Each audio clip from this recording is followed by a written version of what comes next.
Bonjour à toutes et à tous, aujourd'hui on se retrouve pour découvrir le design pattern state qui permet de modifier le comportement d'un objet lorsque son état interne change. C'est comme s'il changeait de classe, alors qu'en fait non. Le problème est qu'à chaque fois que notre objet change, on pourra y faire des choses différentes avec, ce qui signifie que l'objet en question contiendrait énormément d'opérateurs conditionnels, ce qui pourrait être immaintenable sur le long terme. La solution apportée par le state est de les séparer en classes distinctes. Dit comme ça, on pourrait se dire que ça ressemble beaucoup au patron de conception stratégie, qu'on verra dans la prochaine vidéo. Mais il y a une différence. Les états peuvent communiquer entre eux et lancer des transitions pour passer d'un état à un autre, alors qu'avec le design pattern stratégie, ce n'est pas possible. Je vous propose de regarder un diagramme UML de state afin de mieux comprendre son fonctionnement. On va voir notre machine état, qui va être l'objet qui va pouvoir se retrouver dans différents états. Lorsqu'on va lui faire une demande via sa méthode demande, il appellera la méthode traite de état, qui est une classe abstraite qui a les signatures des méthodes liées à l'état qui gère le lien avec la machine. Ainsi, la machine état pourra, en fonction de son état, exécuter la commande comme un état concret 1, état concret 2 ou état concret 3. Je vous propose pour l'exemple de créer une classe téléphone et nous aurions un bouton qui, en fonction du téléphone, fera différentes choses. Si le téléphone est éteint, eh bien le téléphone devra s'allumer lorsqu'on appuie sur le bouton. S'il est en charge, il devra dire à combien de pourcents de charge il est. Et enfin, s'il est allumé, il devra s'éteindre. Je vous propose de passer à l'implémentation sans plus attendre. Eh bien, nous voilà pour l'implémentation du design pattern state. Alors on va commencer par créer une partie de la classe context qui va correspondre à notre classe qui changera d'état. Alors ici, on l'appellera phone pour l'exemple. Donc je vais venir ici créer le fichier phone.php. Et à l'intérieur, on va venir, alors PXP, non ça va pas marcher, PHP. Et à l'intérieur, on va venir y créer notre classe phone. Cette classe phone contiendra trois propriétés privées qu'on appellera la première isCharging. La deuxième, on l'appellera alors private isOpen pour savoir si le téléphone est ouvert ou non. Et enfin, on va lui demander la state, donc pour savoir l'état actuel. Donc là, c'est obligé, pour un design pattern state, il faut qu'on puisse avoir l'état. Donc c'est ce qui était dans le diagramme UML. On va déjà créer les méthodes, même si elles ne seront pas implémentées à 100%. Alors déjà, on va utiliser la construct, on verra après ce qu'on mettra à l'intérieur. Et ensuite, on va faire un set isCharging et un set isOpen. Donc pour ça, je vais les insérer ici. Et je vais retirer ça, histoire qu'on y voie plus clair, que ça soit plus condensé. Et maintenant que ça c'est fait, on va passer à notre deuxième classe. Donc là, il va falloir créer nos états pour compléter cette classe. Donc là, on va passer à l'abstract state. Ici, je vais le laisser avec le même nom. Alors, on va voir ça. Abstract state.php. Et ici, je vais créer une classe abstraite qu'on appellera abstract state. Donc ici, ça va être abstract class et on sera bon. Ici, il nous faudra deux choses. Déjà, il nous faudra une propriété privée, protégée même, qu'on appellera context. Alors ici, il faut vraiment qu'elle soit en protégée parce qu'on l'utilisera après. Et on va devoir avoir une fonction, donc un setter, pareil. Donc on va l'insérer juste ici. Donc là, pareil, on condense.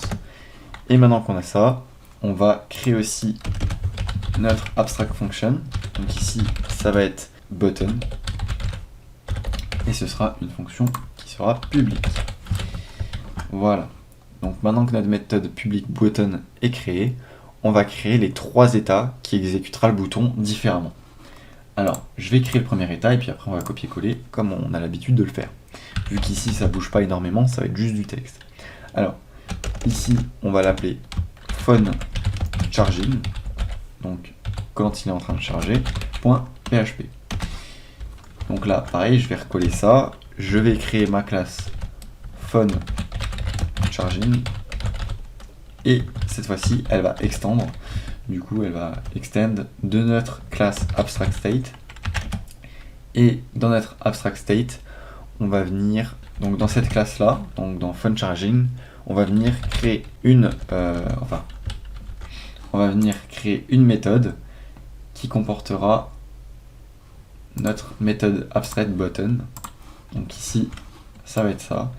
Et là, une fois qu'on exécutera le bouton là, eh bien on va lui dire téléphone, pour qu'on comprenne bien que ça vienne de là. et on va lui dire affiche le pourcentage de batterie, donc de la batterie. Donc en fait, quand on va appuyer sur ce bouton et que le téléphone sera éteint, que le téléphone sera en charge, eh bien il affichera le pourcentage de la batterie. Et forcément, on va mettre un PHP end of line. Donc maintenant que ça c'est fait, je vais carrément dupliquer ici ma classe et on va appeler une autre classe phone turned off. Donc là, pareil, je rentre dedans, on va mettre turned off ici aussi, histoire qu'on comprenne bien. Et là, on va changer notre écho. On va dire téléphone. Et bien, qu'est-ce qu'il va faire? Il va allumer le téléphone. Donc, allume le téléphone. Donc maintenant, il faudra juste ajouter un deuxième truc, c'est-à-dire qu'ici, on va faire un this contexte. Donc on va récupérer le contexte du parent et on va set isOpen. Donc set isOpen, normalement c'est ce qu'on a mis dans notre phone ici, set isOpen. Et donc ce set isOpen là, eh bien on va dire qu'il est false. Et bien en fait pour eux ici il m'a pas mis l'autocomplétion, c'est parce que dans phone abstract state, pardon, ici je lui demandais un contexte mais on a oublié de typer. Donc histoire qu'il me fasse l'autocomplétion correctement, je vais lui demander un phone. Voilà. Donc maintenant que c'est fait, on va pareil refaire avec le turned on. Donc pour ça je vais revenir sur la classe là, je vais la renommer turned on et ici pareil turned on. Maintenant que ça c'est fait, on va pareil écrire dedans téléphone éteint le téléphone. Donc maintenant que ça c'est écrit, en dessous on va pareil récupérer notre contexte histoire d'avoir notre classe de base et on va lui dire set isOpen. Donc là il me le met bien vu que j'ai retypé et on va lui dire qu'il sera false ici en fait. Il sera false ici vu que quand il sera on il sera faux et donc du coup ici il sera en true. Si le téléphone est éteint et qu'on appuie sur le bouton, le téléphone sera allumé, donc ça l'allume, et là justement ça l'éteint. Voilà, je m'étais trompé, petit aparté. Donc maintenant que nos états sont créés, on revient dans notre classe de contexte, phone, pour venir gérer justement nos états. Donc on va revenir dans phone, et ici on va voir qu'on va changer à pas mal de choses. On va toucher pas mal de choses. Alors dans un premier temps, on va venir récupérer ici notre state. Voilà, et on va lui dire qu'il est égal à un nouveau phone turned on, turned off, pardon. Car lui, de base, le téléphone, quand il sera créé, quand il sera instancié, on va dire qu'il sera éteint par défaut. Et il faudra bien sûr définir le contexte de notre phone turned off. Donc ici, on va récupérer notre state et on va faire un set context. Alors, après, on pourrait mettre aussi dans le constructeur. Bon, il y a plein de façons de le faire. Je pense qu'on aurait pu le mettre dans le constructeur, mais on va le faire avec le set context. Maintenant que ça c'est fait, on va revenir en dessous, et ici on avait notre set isCharging. Et bien là, on va justement définir le state en fonction de notre état, donc en fonction de s'il charge ou pas. Et donc, si ici on va vérifier en fonction de isCharging, et là on va utiliser cet opérateur pour vérifier justement prendre un form charging si il charge et sinon eh bien on va faire un 2 points et on va faire un phone turned on. On va dire que une fois qu'on le débranche eh bien l'écran reste allumé ou il s'allume et donc le téléphone sera en marche. Voilà. Et forcément, peu importe notre state, etc., il va falloir lui définir le contexte en utilisant le this state set context. Maintenant que ça c'est fait, on va revenir en dessous, et là en fait on va faire exactement pareil, sauf que, hop, je vais le mettre au bon endroit, sauf que ici ça va pas être en fonction de isCharging mais isOpen, et en fait ce qui va se passer c'est s'il est open, et dans ce cas là on va faire un phone turned on, et sinon on va faire un phone turned off. Voilà. Donc ça, c'est pour la classe Phone. Maintenant qu'on a ça, on va pouvoir tester notre script et voir si ça fonctionne. Donc, le petit scénario, ce sera simple. On va essayer d'appuyer sur le bouton quand il sera éteint pour l'allumer, puis l'éteindre. On va le mettre en charge, puis on appuiera sur le bouton pour voir si vraiment l'état change le fonctionnement de notre objet. Donc, pour ça, je vais créer mon petit script client. Donc ici, client.php.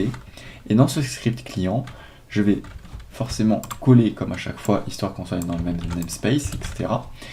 Et qu'on ait l'autoloader aussi. Et on va créer un phone, donc qui sera égal à un nouveau téléphone, donc un new phone. Et dans ce new phone, qu'est-ce qu'on va lui faire? On va lui demander d'appuyer sur ce fameux bouton. Donc button. Donc ici, button il me le met pas. Je vais regarder ici, et effectivement elle me le met pas, j'ai oublié la méthode là. Donc public function button, et ici, non pas comme ça, public function button, et ici on va lui demander de récupérer notre état, et forcément de lui dire en fonction de notre état, eh bien tu vas exécuter button aussi. Voilà.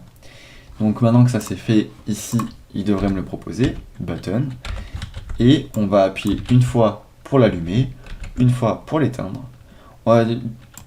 On va le mettre en charge, donc ici, set in is charging, on va le mettre en true, et une fois que c'est fait, on va appuyer sur le bouton, et maintenant, on va exécuter le script pour voir si ça fonctionne.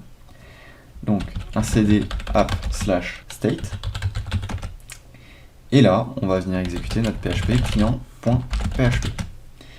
Et là, on peut voir que notre téléphone est éteint par défaut, donc ici, on va l'allumer. Ensuite, on va l'éteindre, j'ai oublié la majuscule. Et enfin, on va afficher le pourcentage de la batterie, car effectivement, il est en charge. Donc voilà, j'espère que vous aurez compris le design pattern state, que ça vous aura été utile. Si vous avez toujours des petites incompréhensions ou quoi que ce soit, vous pouvez mettre vos questions dans l'espace commentaire. Sur ce, moi, je vous retrouve pour la prochaine vidéo et pour le prochain design pattern. Ciao, ciao!